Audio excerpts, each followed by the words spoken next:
Es un gusto que esté aquí en el estudio Enrique Sevilla. Él es investigador del Centro de Estudios Internacionales Gilberto Bosques del Senado de la República, con quien vamos a hablar sobre el acuerdo azucarero entre México y Estados Unidos para entender exactamente qué fue lo que ocurrió. Había algunas interpretaciones, Enrique. Muchas gracias por estar aquí con nosotros y ayudarnos a entender estos temas importantes. No, muchas gracias a ti, Pati, Gracias, Enrique, Omar. un placer gusto saludarlos. ¿Qué pasó? Exactamente. Bueno, en esencia, como sabemos, el 6 de junio pasado, hace un par de semanas, el secretario de Comercio de Estados Unidos, Wilbur Ross, y el secretario de Economía, Ildefonso Guajardo, anunciaron que habían llegado a un acuerdo después de varias semanas de pláticas, de constantes amenazas para que Estados Unidos impusiera aranceles contra las exportaciones mexicanas de azúcar hacia Estados Unidos. Finalmente se llegó a un acuerdo por medio de la modificación de un acuerdo previo. En 2014, México y Estados Unidos se habían puesto de acuerdo para respetar determinadas condiciones en el comercio de azúcar. Esas condiciones ya no le gustaban a los productores estadounidenses, empezaron a pedirle a su gobierno que impusiera aranceles a las exportaciones de México. Hubo estas negociaciones y a lo que se llegó fue una modificación de estos acuerdos de 2014 y que a partir de ahora van a regir el comercio de azúcar. En esencia, ¿qué estipulan estas modificaciones? Bueno, diversas cosas. En primer lugar, una diferencia en el precio, un ligero aumento del precio del azúcar de algunos centavos, pero eso no es lo más importante. ¿Acaso lo más importante es que se establece un tope del máximo de azúcar refinada que México puede exportar hacia Estados Unidos? Previamente México podía exportar el 53% de sus exportaciones que fuesen de azúcar refinada. A partir de ahora ese porcentaje baja al 30%. ¿Esto por qué?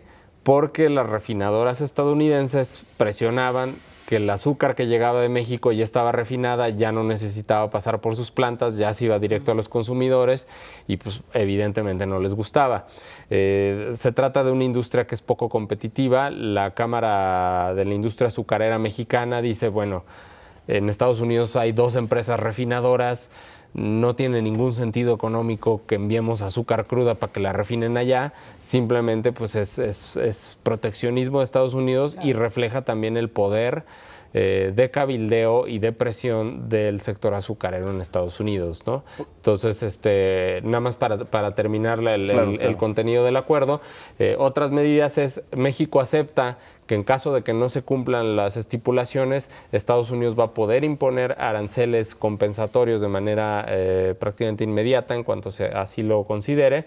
Y por último, que en caso de que Estados Unidos tenga necesidades adicionales de azúcar, México siempre será como el primer país al que acuda para decirle, oye, sí, expórtame más porque necesito más, ¿no? Entonces, todo esto fue una decisión tomada pues en el marco de lo que nos espera, esta negociación del Tratado de Libre Comercio con América del Norte.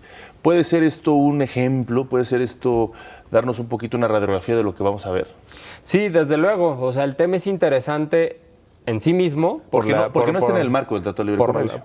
No, sí. Como tal. Sí, el azúcar está regido por el Telecán. Sin embargo, desde que se negoció el Telecán fue un tema muy complicado. Cuando va a aprobarse el Tratado de Libre Comercio en el Congreso de Estados Unidos en el 93, los representantes comerciales de Estados Unidos van con México y le dicen, no, lo que negociamos del azúcar pues no nos gusta, hay que medio cambiarle. Ahí con algunas maniobras legales hacen que en estricto sentido no se aplique lo que dice el tratado durante al menos los primeros 15 años del periodo de desgravación. A partir de 2008 ya se estaba aplicando lo del tratado. Con el acuerdo que les mencionaba de 2014, otra vez meten ruido a lo que establece el tratado. Entonces, digamos, el azúcar sí está incluida en el tratado, pero por fuera le metieron modificaciones. Entonces, es importante no solo por la cuestión del azúcar en sí, que es un sector especialmente sensible, sino porque en efecto puede ser una especie de precedente de cómo van a ser las negociaciones del Tratado de Libre Comercio. Y es precisamente ahí donde más analistas lanzaron críticas contra este acuerdo, porque dicen, como dijo el propio secretario estadounidense, México cedió prácticamente a todo lo que le pedimos. Exactamente, eso quería resumir contigo. Por lo que nos estás explicando, al bajar la capacidad de exportar la azúcar refinada, bueno, México perdió, ¿no? Algunos o algún sector de la industria azucarera sí, exacto, se va a ver afectado. Porque vemos la industria azucarera está por un lado los cañeros, Claro. y por otro lado la refinadora. Los cañeros van a seguir exportando a Estados Unidos. Pues, para ellos, en cierta medida, no hubo mayores pérdidas. Para los refinadores sí, Por porque pues baja mucho el tope de lo que pueden exportar. Y como dice ¿no? Omar, entonces esto sí, en verdad hay que estar preparados para ver qué va a ocurrir con las renegociaciones del Tratado de Libre Comercio, porque ya vimos que Estados Unidos y sus políticas proteccionistas, pues sí las están, las propuestas de Donald Trump sí las está cumpliendo de alguna forma, ¿no? Sí, aquí no fue tanto el gobierno estadounidense reflejando la posición de Donald Trump, sino más bien la presión del sector azucarero, de la industria azucarera, que históricamente ha sido un grupo de presión muy poderoso. A pesar de que es una industria que ya no es tan importante para la economía estadounidense como lo fue a finales del siglo XIX, históricamente siempre ha tenido mucha capacidad de presión. De hecho, hace un año se reveló que durante la década de los 60 básicamente sobornaron a científicos de Harvard para que publicaran estudios diciendo que el azúcar era muy sana y que no provocaba ciertas enfermedades que sabemos que provocan, ¿no? Entonces, esto nos refleja la capacidad de presión de un grupo así y que puede sentarse con el gobierno y decirle, yo quiero esto y vas a negociar en este sentido, ¿no? Sí, también precisamente escuchaba que uno de estos, de las críticas o de la necesidad de la industria azucarera en Estados Unidos era precisamente esto, que ellos se sentían muy desprotegidos y con un acuerdo, desventajoso, exactamente, que no les favorecía, y que dentro de las ganancias, en este caso para México, fue que el volumen que exportaban se mantenía igual, ¿no? Porque entonces lo que ellos pudieron haber hecho es decir, ¿sabes qué? Ya no queremos su azúcar, nos vamos con otro país y en ese sentido pues ya hubiera afectado de otra índole. Aquí el ajuste fue en los aranceles, que claro, pues nos hubiera gustado que sea igual, pero que ante esta perspectiva de ganar o de no vernos tan desprotegidos, pues se logró este tipo de simetrías. Claro, y es lo que también algunos analistas económicos comentaban, sin acuerdo hubiera sido peor para la industria mexicana, pero es un acuerdo de lo malo, lo menos malo.